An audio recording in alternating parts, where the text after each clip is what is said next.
Welcome back to Caffeine Confessionals. We're here to talk about the challenge, Battle for a New Champion, Episode 9. My name is Allan and I'm joined by my lovely Southern co-host, Luke Muncie. What's up, guys? Our lovely Vermontian co-host, Zoe Trimboli, will be rejoining us next week. But right now, we got Episode 9 to talk about. We're going to jump straight into it. Here's the thing. I'm going to open by saying this.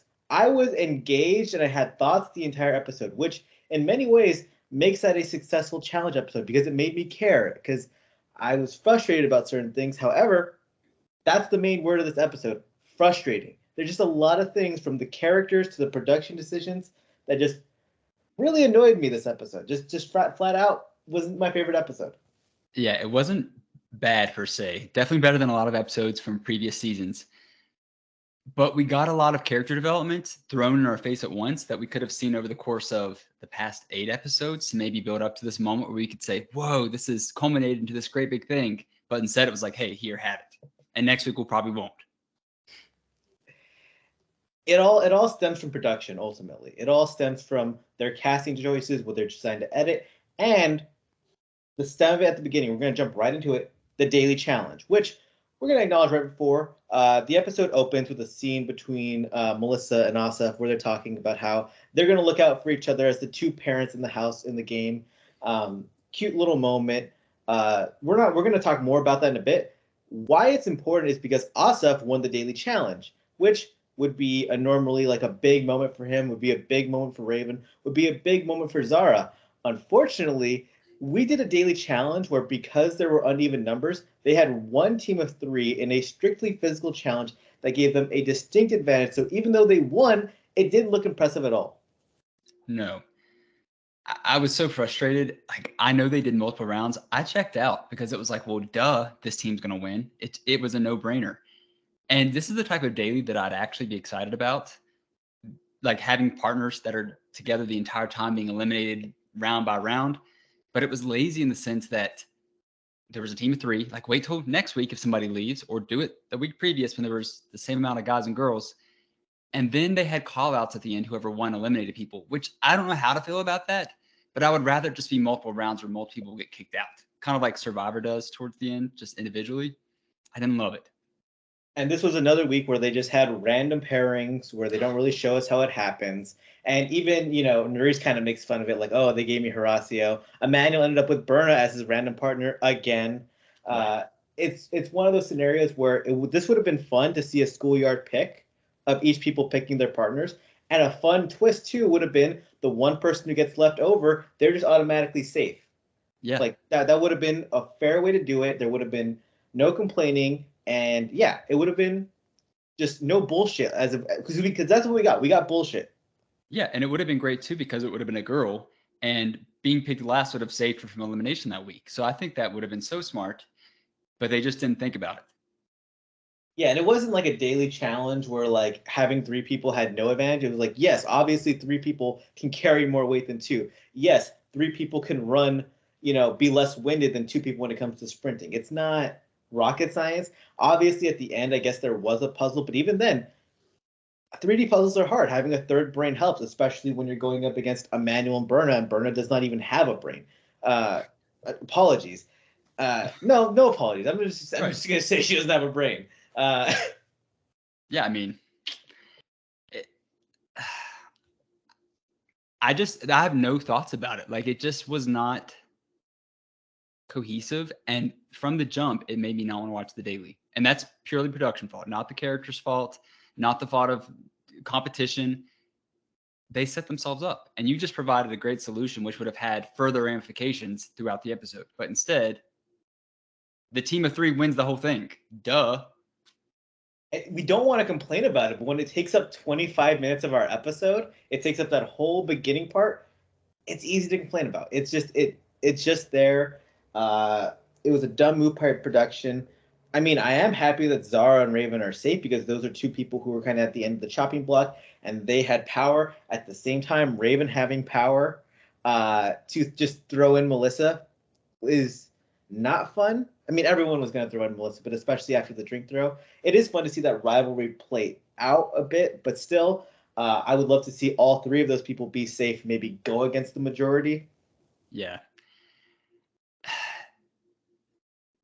I would have rather just seen it be fair. And even if Asaf and Raven won and said, "Oh, let's throw in Melissa," I could stomach that so much more than what we got. Now, it was a little interesting when the three of them were deliberating on who to throw in. TJ drops the bomb. Hey, it's going to be a girl today. And Melissa's grinning ear to ear. Like, after she was eliminated from her first round of the daily, went to Asaf and said, "If it's girls, they keep me safe." And he like shakes his head. Zara doesn't want to say her name, despite being in a pretty good position with the American girls. And maybe she's just riding the middle. Raven's a no-brainer. And I could tell that Asaf wanted Zara to say it so he didn't have to take the heat. Like, he knew it was a good plan, but like, he didn't want to really commit at first. I don't know why Zara was the one who had to say it. I would have just been like, let these two say it because they're the ones really operating. Because once you say it out loud, it looks like you're the one with the gun in your hand. That's how it played out. Asaf. Can I say before you talk about Asaf? Yeah. Zara even says, "I'm so sorry, this is my third time doing this. Quit drawing attention to you sabotaging her 3 separate times. Be quiet." 100%. I completely forgot about that, but you're absolutely right. They say it, and Melissa's taking it back. It's like, oh, we had this father bond. Interesting from the corners. So in this daily challenge, it did open up with a little sabotage portion where Kyland was the one everyone went after to make sure he went into elimination. That was the only interesting part of the actual daily challenge. Kyland is feeling a little, he just got sabotaged by everyone, so he takes a shot at Asaf in that moment. He's like, "I can't believe you made a promise to a mother. I can't believe what your wife is like. What is your wife going to think that you just broke a promise like that?" And that's honestly been the Kyland we've been waiting to see on the challenge since he had that moment on Big Brother when he got evicted and he took a shot at Xavier's nephew. Yeah. He's like, "Oh, what would your nephew think of you right now in this game?" Like, that's the Kyland we've been kind of waiting to see. And look, I thought it was the perfect moment. It made the show a little bit more entertaining after this awful daily challenge. It did. And I'm trying not to be too critical because I think it's weird. I think it's weird to bring up his wife as a mother, and like, as a mother, she's going to be embarrassed to watch her performance. But like, the merit is there. Asaf did not have to go to Melissa, and I like Asaf. He didn't have to go to Melissa and have that conversation. When she went to him, he could say, "I so understand your struggle. I'll do my best, but like, the way the game's working out, like, I can't make any promises." But instead, he was like, "Oh yes, I get it. We get it. You get it. Even in the daily, I get it." It just didn't make sense, especially when Colleen was there. Yes. I also like, even this, like, there was no reason to bring up his wife, but Asa's reaction to just not even listening to what Kylan was saying in that moment too is what really blew it up. It's like, and put me fully on the team Kylan side of both being messy and being right. Of he's calling Asaf out for like just lying, and then Asaf's like, "What'd you say about your mother?" It's like, "I didn't say anything about your mother. I'm saying that you did this. You're a parent. Your wife's a parent. I don't know how she's gonna judge you." And I think maybe the funniest part is Melissa's smile watching Kyland kind of defend her and go after Asaf in that moment. That was easily the most chemistry that Kyland and Melissa have had all season, because she's like, "Oh, he's like me. He can cut. He can fight. He can get dirty like me." Well, here's what I want to say. Like, this would have been Asaf's best rebuttal. Like, Kylan, how dare you tell me as a father what I should do best for my child? Would have shut it down completely. But Asaf chose not to listen. I don't know. I since watching the episode, have gone back and forth on how I feel about it, because I do want this messy Kylan. I think it's great, but it's such a double standard. Like, if TJ said, "Okay, Asaf's going in, Kylan, do you want to take his place because he's a father?" Kylan would say no. Duh. So like, to appeal to that is really weird. It seems like a low blow. Like, just because Asaf has an offspring doesn't mean he should like respect that Melissa has an offspring. Just strange to me. It's a whole weird situation, especially because like we have that scene with Asaf and Melissa. We'll just jump into them right now. Asaf and Melissa. We have the scene at the bar later on. It's just unnecessary gameplay by him, where he's been talking all season like, "Oh, I'm working with the Americans. I'm part of the internationals." And to us, he's part of nobody. He's just kind of being used on all sides. And in each situation, he's just doing a little bit too much. Where right now here with Melissa, he made the promises to her as a parent that was just not necessary for his gameplay. It overextended him in a way that was just bad. And then we saw his relationship with Corey, where he thought they were best friends after 2 weeks, and then they blow up. I think Asaf is just a really bad game player as a whole. Yeah, I agree. I watched the episode and I thought, like, how crazy is that Assaf? This is his third MTV show and like a billionth reality TV show. What are they? Are You the One? Are You the One? Second Chances? Oh yeah, Total Madness, and then this. Yeah. And like that's never brought up, by the way, which it still blows my mind. On Total Madness, I don't even know if I was recapping Total Madness then, but like I was definitely tweeting, he hooked up with Tori. They're from the same season. Make that connection. I'm shocked you've not seen like a Nerys and Assaf talk about that. But I'm saying all this to say he's been on so many competition shows. One Big Brother Israel. Your social game sucks, which you pointed out before too, that Big Brother Israel's like fan vote. So I guess you don't need a social game. But whoa, it seems more like he's looking for a moment on the show as opposed to like actually making it far, and it's concerning.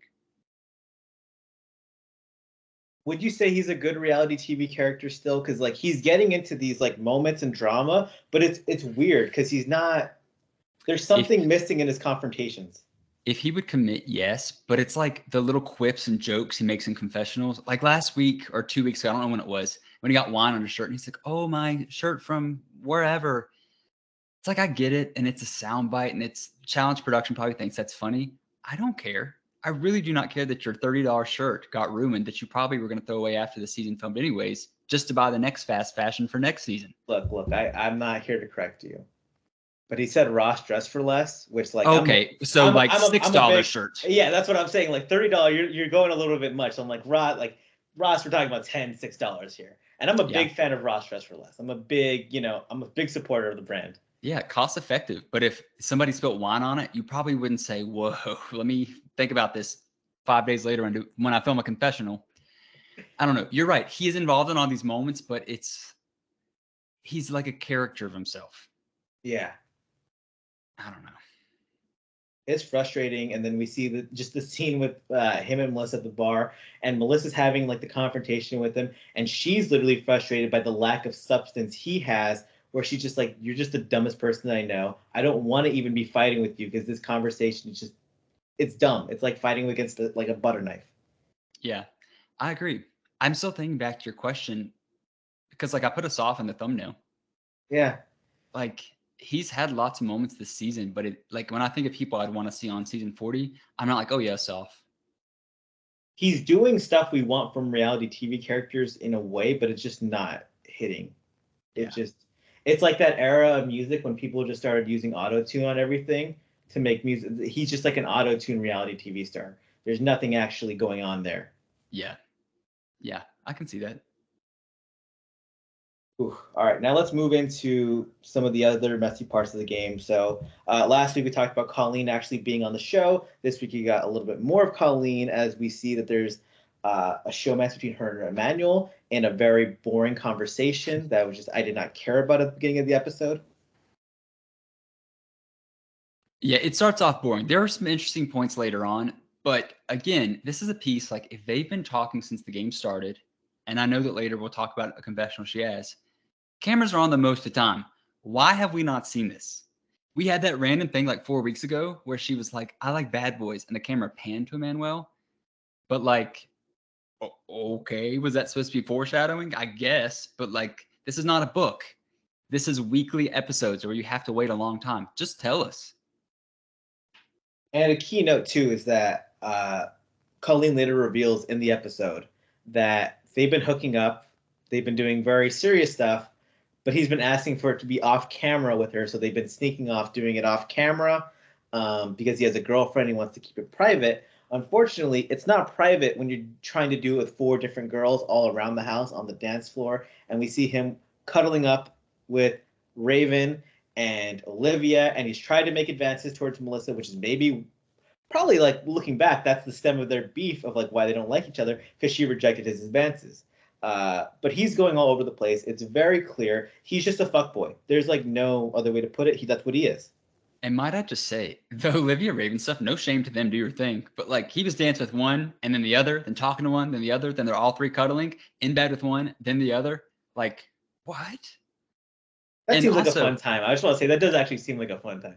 But if you've got a girlfriend, it's like, and you're hooking up with Colleen off camera and then doing that in front of the camera, it's like, Here's my take on it. Emanuel also knows how to do reality TV.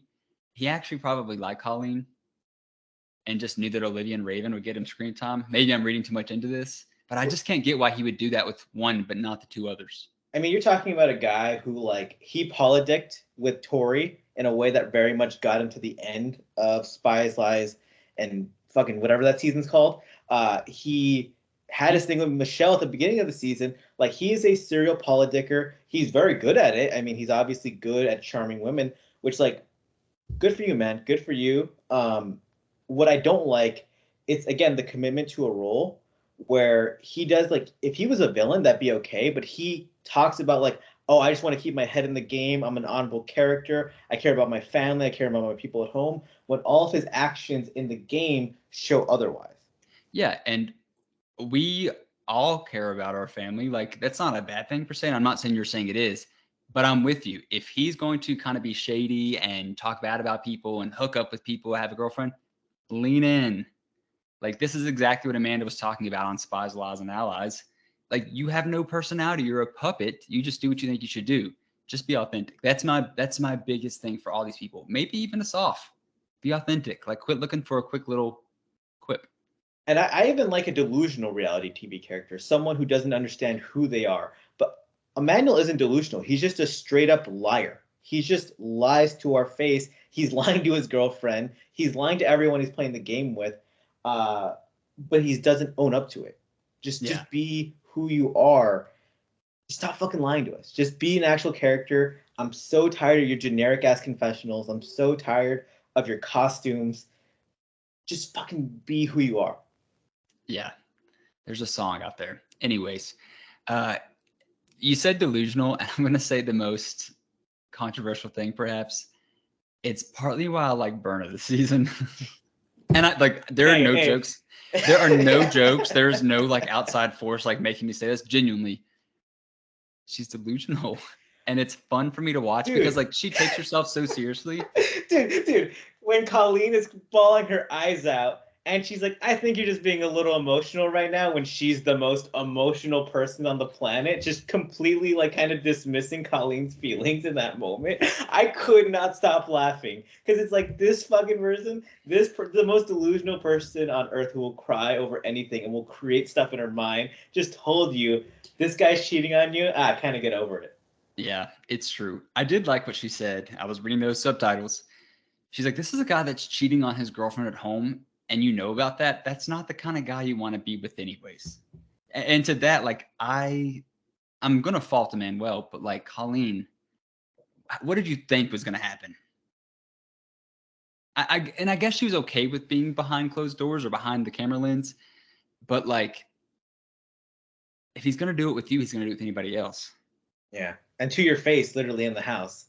Yeah. And Emanuel, once again, just straight up lying to Colleen's face of, like, when she actually, like, talks about, like, well, you're with Olivia, you're with Raven, you're with me. And he just kind of denies it. And I did respect that in that moment, she was like, let's not blow this up because I'm still playing my own individual game and we're not trying to create more mess around it. As reality TV fans, we want to see the mess, but it's like, I don't know what a mess between these two would even be entertaining because he just deflects and lies. Yeah, I was going to say the same. I wanted mess, but I often have to say this to remind myself, I'm not playing this game, or, like, I'm watching it. Like, it's already happened. Like, they're trying to win money. She's not in the best spot, so why would she blow it up? I don't know. Plus, what is her job? She's a therapist.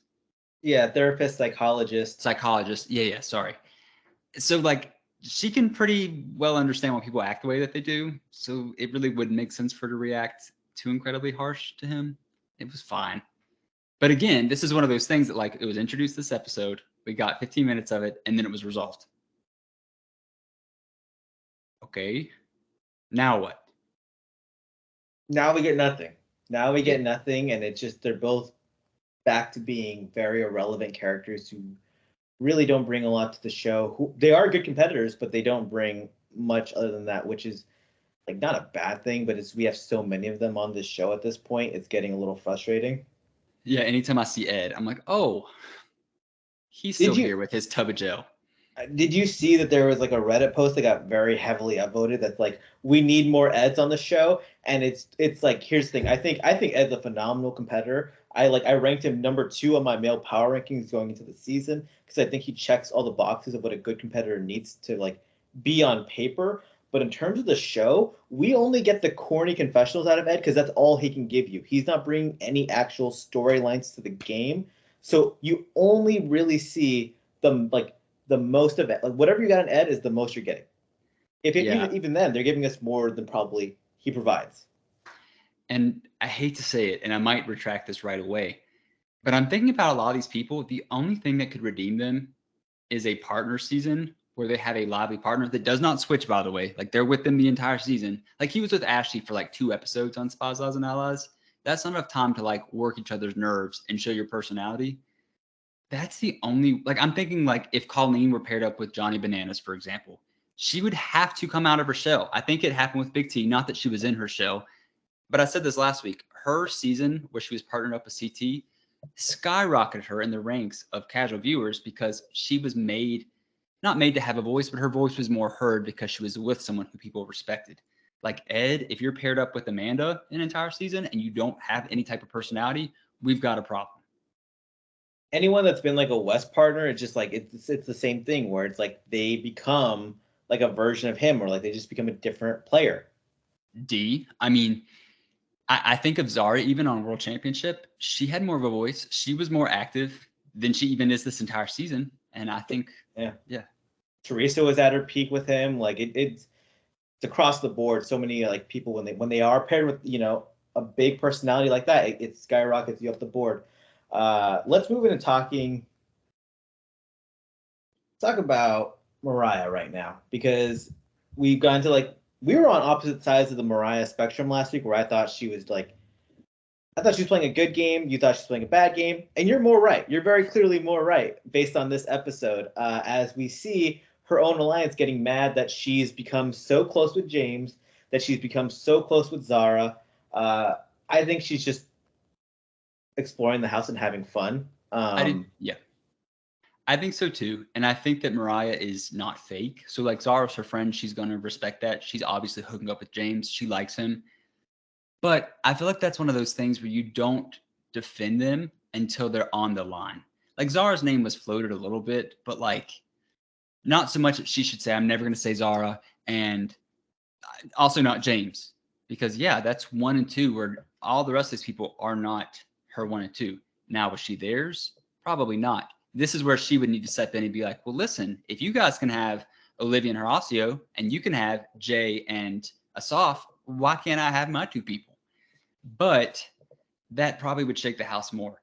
She just needed to be quiet, which she had no problem doing last season. So yeah, she's playing the game poorly, and that her alliance is obviously looking at her, which is never a good place to be in.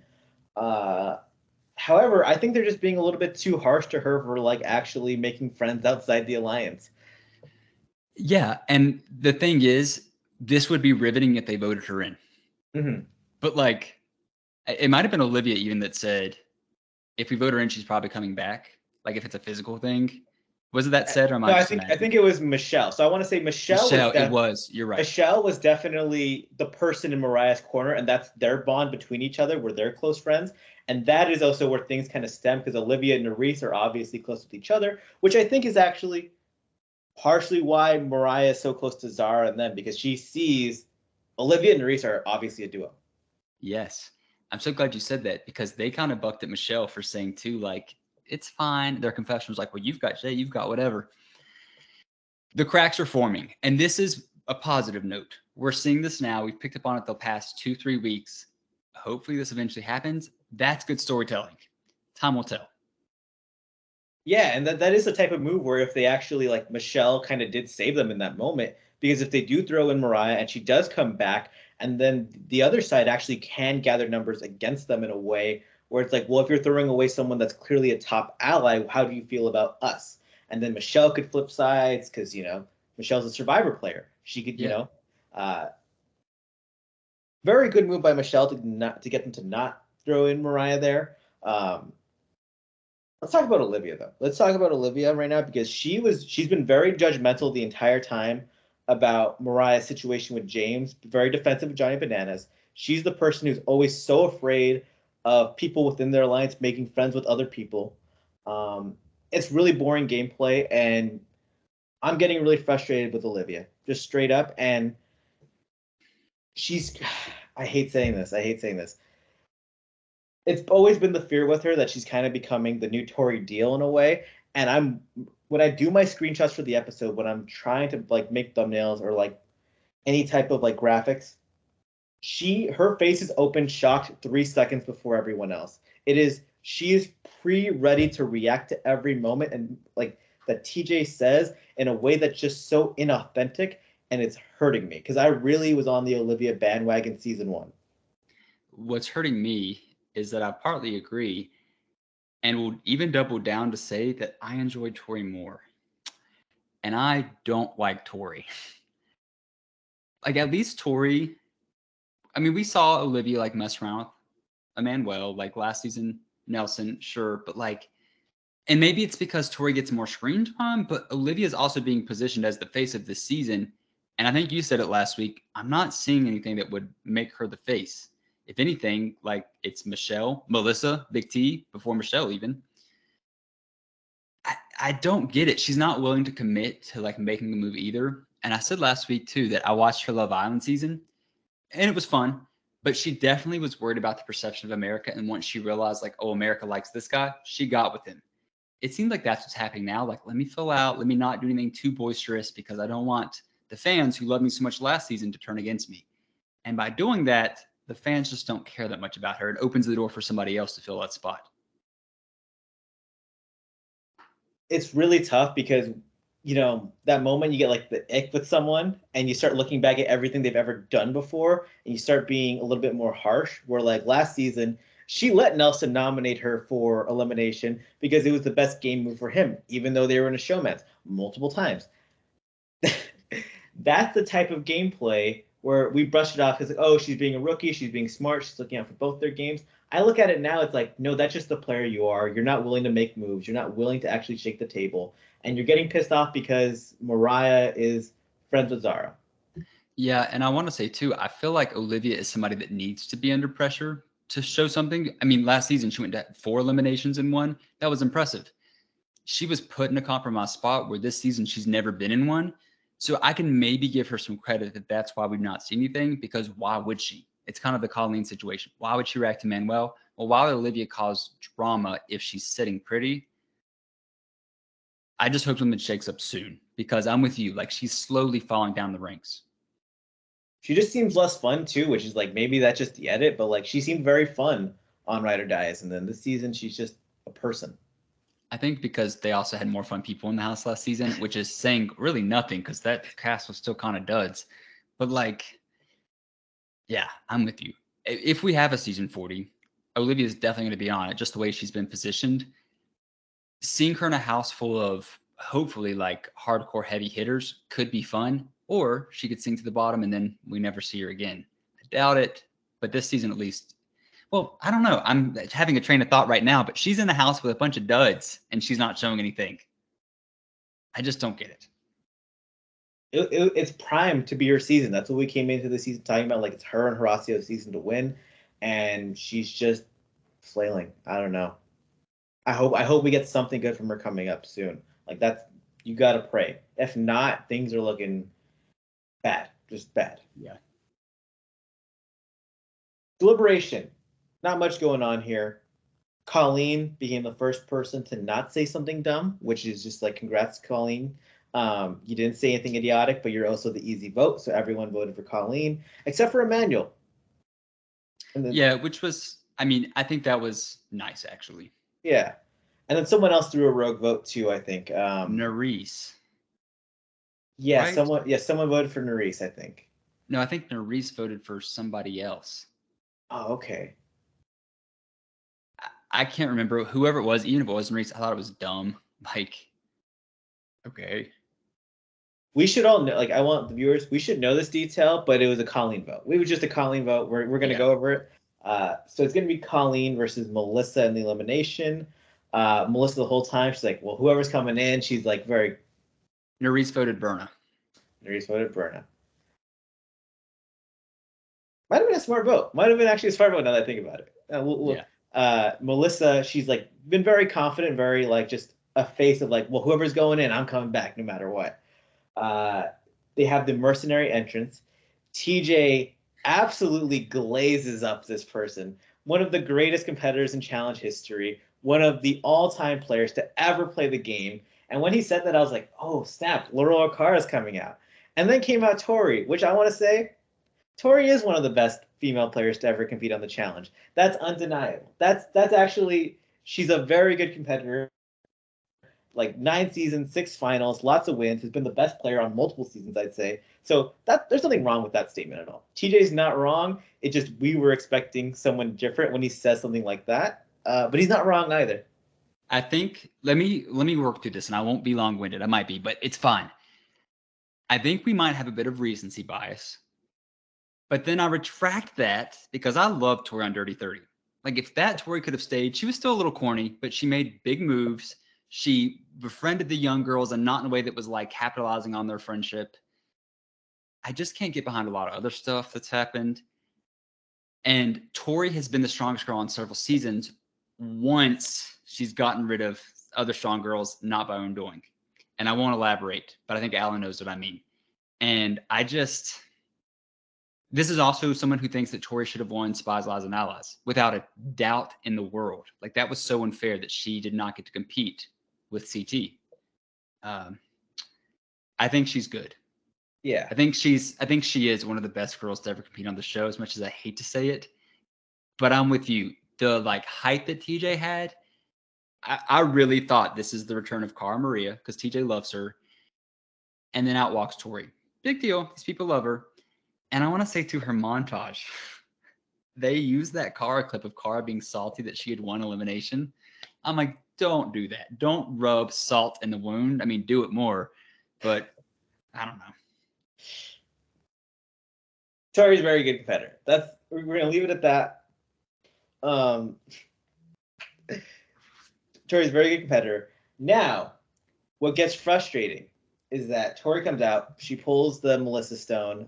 She's facing Melissa in elimination. Melissa's like, shit, okay. The crazy part about this moment, though, is that Tori takes this as her chance to call out Mariah, which is just one of the all-time just glass house owners throwing stones. She's like, how could you be doing this to Bananas? He's heartbroken. Like, keep your head in the game. Like what are you doing this in a challenge house? When Tori, her rookie season, Dirty 30, went into the house with a relationship and left with a different relationship, which it's not a dating show. It's not X on the Beach. It's the challenge. And like, of all the people to make that comment, it's not you, Tori. It's just not you. Well, and Jordan still stands by that him and Tori were working things out when she slept with Fessy. So, like, it's not a one-off situation either.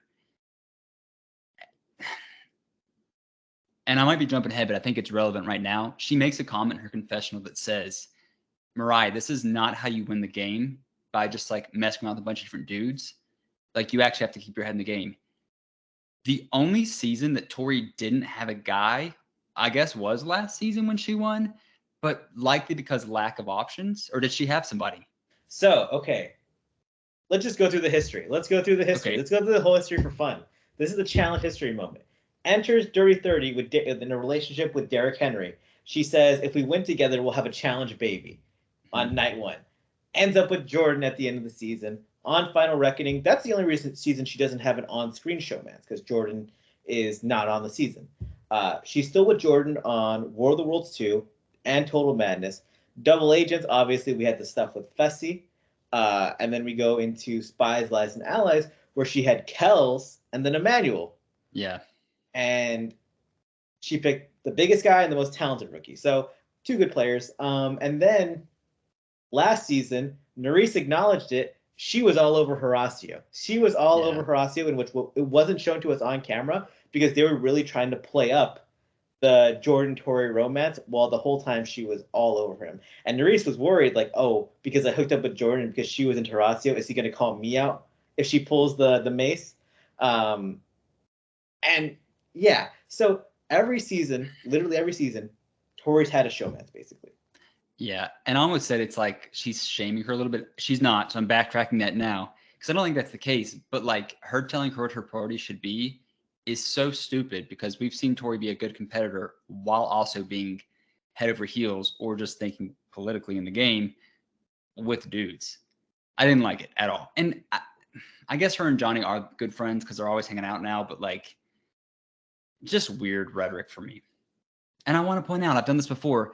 Johnny Bananas filmed House of Villains before this season aired and was hooking up with 2 different girls, or at least messing around with them. So why do we care? It's because it's reality TV, but like, we care that much? Yeah, and so they brought in Tori this episode. It's very easy to say that they brought her in because the numbers are uneven with the men and the females, so maybe she was already planned to come in.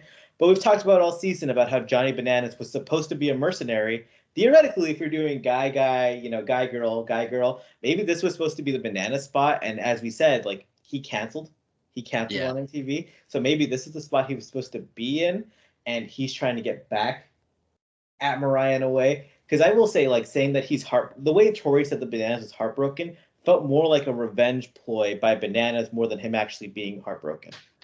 Yeah, and it's like, if you want to go out there and say that, follow the show. Risk losing an elimination to a bunch of rookies, essentially. Don't send your people to go do it for you. Because that's not really fair to Mariah because it gives her no chance to offer a rebuttal to you. Way to go, Mariah. I just want to say, like, Mariah has created so much conversation around this season, and I just didn't really expect it at all from her. So I'm going to give her props too because she's one of the few that actually tweets as well. It makes such a difference. And sure, she's gotten into some drama on Twitter. So, like, I can't even say she's not. Her, Nerese, Raven, Michelle, like, thank God for them. There's a few others that here and there will pop out, but like, I think back to Final Reckoning times, the season was obviously better, but everybody was on Twitter vocalizing their thoughts. I really wish production would put in their contracts, like, when it's filming or airing, like, you need to be vocal on social media. It's promotion, but that would also require the challenge to promote their show. So I guess I'm talking to a wall. It was truly different times, and it is one of the funny things too, where like women really do run the challenge, and like I'm so grateful for them. But people are like, this guy's always talking about women, and it's like in replies to my tweets, like, oh, get women out of your mouth. Like, do you want me to tweet about the men who are doing nothing on this show? Right. Like it, and let's go into the elimination real quick. Melissa versus Tori. They had to dive underwater, grab puzzle pieces, and then put together a puzzle that they had overhead. It was a diving challenge, a swimming challenge, which we saw earlier in the season is not Melissa's forte. Tori is a very good player. Tori won with relative ease. Melissa tried her best. She actually did, I would say, pretty decently, but it was just very clearly a Tori win. Yeah, and I'm going to give Tori credit here because I didn't speculate, but I'd read speculation that it was a hall brawl. It's like, oh, well, of course they gave that to Tori. I'm glad they didn't give Tori a physical elimination because I can give her some credit. Like, there was no way to rig that. I mean, sure, they could have told Tori the answers beforehand, but like, that's no different than memorizing what's in front of you. So like, there's virtually no chance of rigging this elimination. You could have had me memorize the thing for a week, and then the second I dove underwater, it would have all left my brain.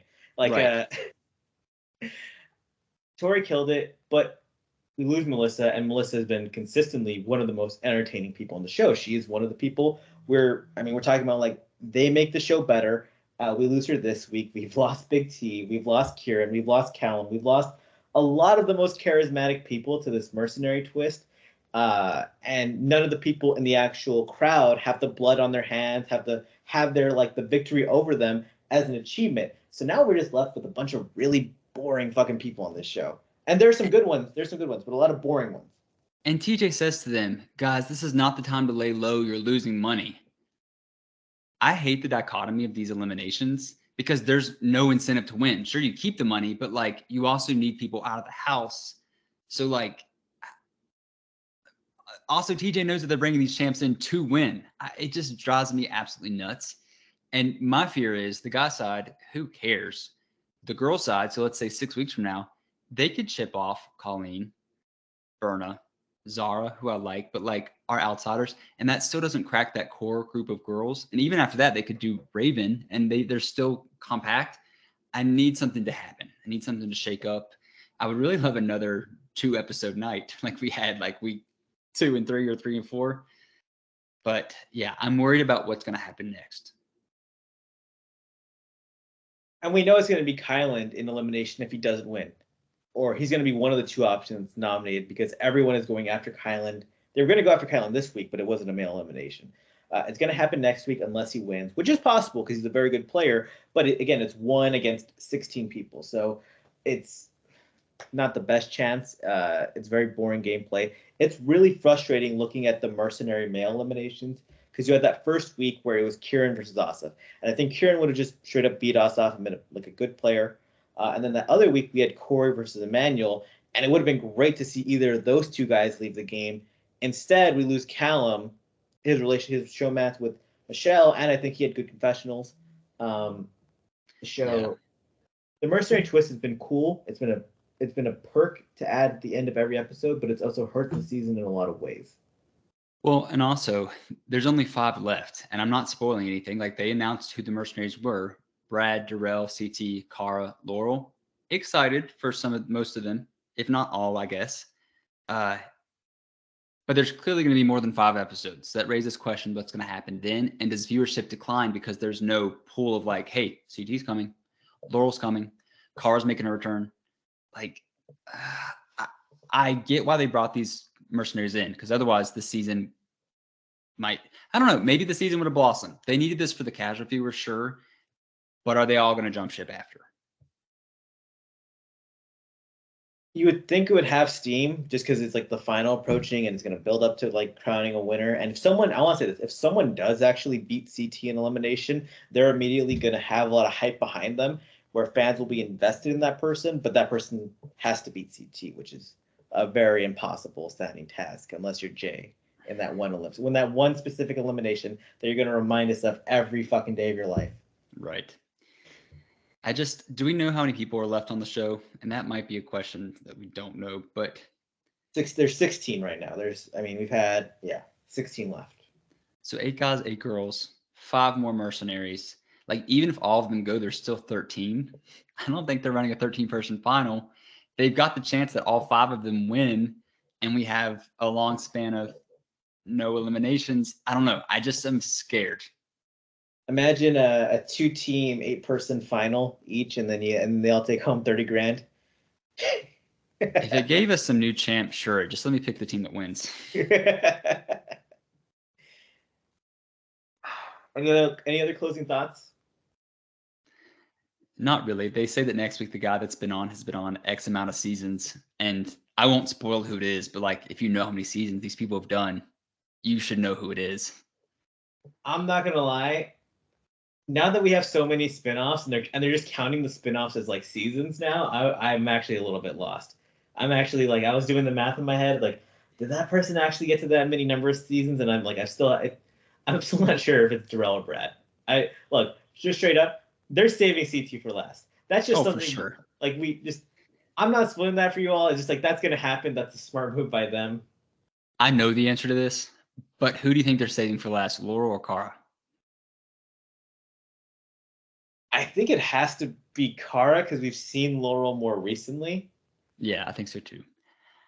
I really feel like the CT and Cara one, if it is like, well, it's not a double, but I wish it would be a double. Like, can you imagine just like Team Boston, which cringe saying that, but like walking out together? We know they don't because we've seen like CT's entrance, but like, hey, this is your final round of mercenary. Like, you need to beat these people. You know what? I think it'd be sick if they did it each as an individual one, and then the next week they do it as a partner one. You have to face them as a team. Yeah, that would be because like remember when they did like CT came out for the daily challenge, and then he came out as no, there's 2 different seasons. Never mind. Or was it the same season when he came out as Zach, and it was him and Zach, but then he also came out for like a daily challenge with Diem's sister.